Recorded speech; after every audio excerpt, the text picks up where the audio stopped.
Ульяновск шәһәрендәге Напокровская күргәзмәләр залында татарларда кунакта дип исемләнгән күргәзмә ачылды. Родина Ленина музей тыюлыгына экспонатларны Алабугадан китергәннәр. Үзенчәлекле мәдәният үрнәкләре турында алдагы язмада.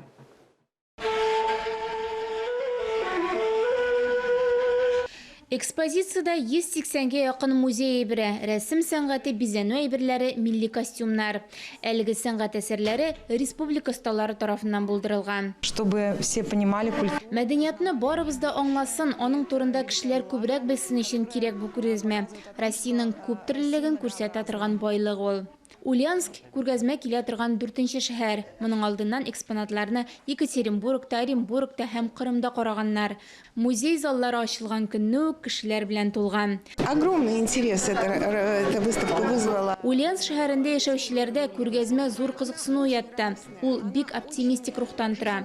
Миңа калса, ул тамашачылар өчен зур бүләк. Күргәзмәнең беренче көнендә традицион бүләкләр алмашы булды. Вернисажда 2 музей тыюлык, Ульяновск һәм Алабуга арасында хезмәттәшлекне ныгыту турында сүз куештылар. Уңайлы залда төрле милләт вәкилләре үзара фикер алышты. Бу халыклар арасындагы дуслыкны тагын бер кат раслаган үзенчәлекле очрашу булды. Ания Габадуллина, Павел Игнатьев, Дамир Губеев, Татарстан яңалыклары.